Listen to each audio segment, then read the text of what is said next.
Itachi vs Obito is one of, if not the most popular topic within the Naruto community, far surpassing things like Itachi vs Pain and Lee vs Sasuke. But who is the real winner of this debate that has been going on for as long as I've been alive? Well, we'll be breaking it down here. So, if you like this video, please remember to like and subscribe, and let's get into it.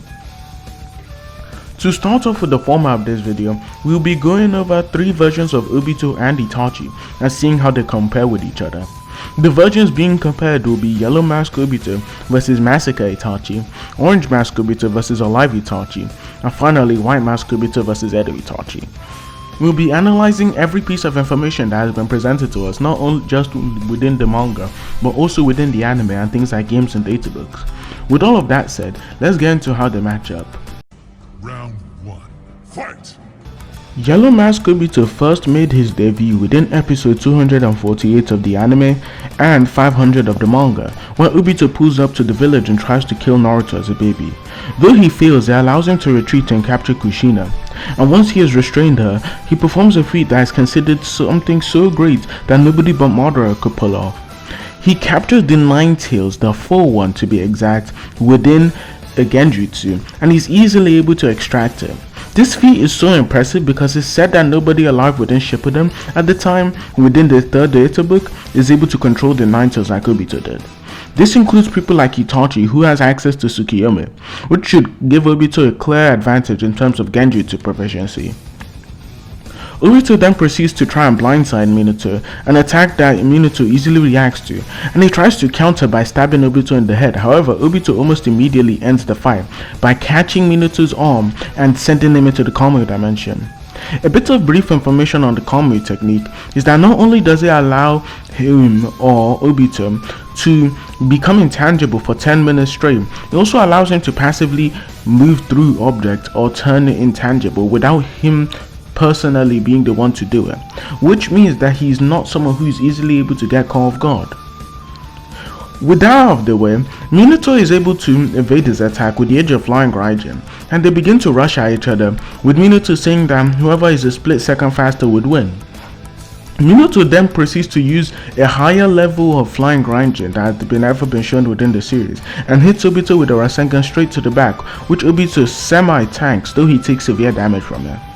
What is to be noted from this fight is that not only can Obito keep up with the Hokage at such a young age, Obito's ability to warp you into the Kamui dimension is something so fast that Minato's body flicker is unable to deal with it, hence why he resorts to teleportation, implying that he can suck people in, as I said before, faster than even Minato level fighters can evade. The fight also displays a major plot point throughout the show, where Obito has access to Hashirama cells, which he can not only use to regrow organs, but it also enhances his speed, AP, and regeneration. On the other hand, Itachi is an opponent who not only is one of the youngest Anbu captains, we know that he is extremely skilled in terms of Taijutsu and Ninjutsu, as well as mainly Genjutsu. The fact is that he's not only being able to become a leader of the Anbu at such a young age, Anbu being someone who's held to a higher stand caliber than most Jonin, he's also able to kill most of his clan, which proves that he has very high talent as a shinobi.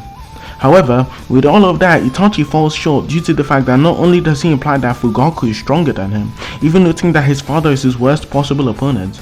We even see Obito is the one who kills the more military part of the Uchiha compound, again implying that Itachi is only taking out the small fry. Fugaku should obviously be weaker than Minato, seeing as not only does Minato perform better than him within the 3rd wall, but to become Hokage, it's stated and implied several times that you need to become the strongest within the village, but also the strongest shinobi in the world at the time. So obviously Obito would take this round, seeing as not only does he have better genjutsu, but he should also be massively faster and have techniques that can instantly take out this inexperienced form of Itachi. Round 2. Fight! Segueing into the next round, which is Orange Mask Obito versus Itachi. Obito's scaling remains quite similar to his Yellow Mask version. However, there are statements implying that nobody knows how strong Obito is currently, so I may be wrong. Itachi's scaling, however, is much more fleshed out, with him easily being able to manhandle people like Orochimaru in his Hydra state, who is described as someone who is far stronger than any other version within the series.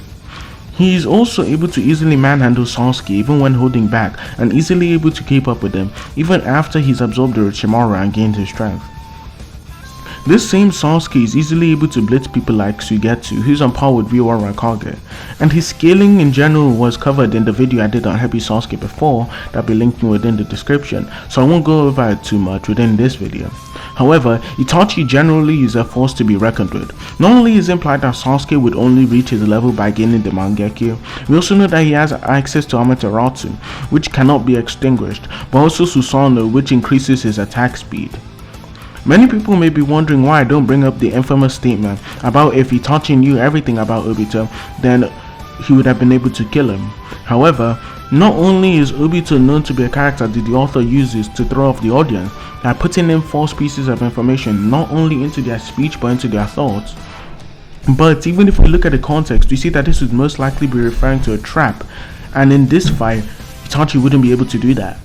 With all of this said, Obito still takes this. Not only are there statements that Naruto would need to master Kurame's chakra to even stand a chance against Obito, which could be interpreted as KCM2, but even if we downplayed and said that this was only in reference to KCM1, that is still drastically stronger than Itachi, with KCM1 being drastically above people like MS Sasuke, who should scale above or to Itachi.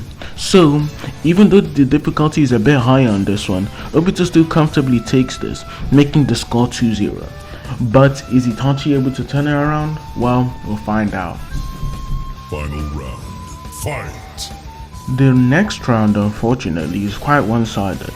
Obito consistently is just able to keep up with and outperform KCM2 Naruto to the level where Kakashi needs to come in and save him. He has control of 6 Biju, which he can easily just chuck at people and easily obliterate them, and he is consistently stated and shown to be relative or even above Edo Madara, who is also just stated to be the strongest Uchiha, putting him above not only people like Itachi but people like EMS Sasuke. During his fight against KCM1, the same one that was swapping hands with Itachi, not only does he easily react to everything that Naruto does, it's also stated that Obito is so strong that Naruto can't even land a single hit on him. With the aid of Hashirama cells, not only has his regeneration speed increased, but he also has access to things like the chakra chains, which allow him to suppress your chakra, and speed that allows him to instantly send you into the Kami dimension. For Itachi, the best thing he has going for him is the fact that he performs massively better than EMS Sasuke in their fight against Kabuto. And he is also able to contend with Naruto and KCM1 quite equally. However, you could argue that Naruto is holding back there, seeing as his focus isn't solely on Itachi, and Itachi should be too, seeing as he doesn't use DMS. So I don't think that's really a valid way to scale either of them.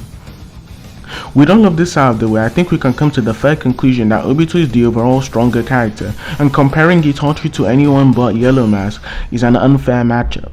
And if you liked the video, please remember to like and subscribe. Have a nice day.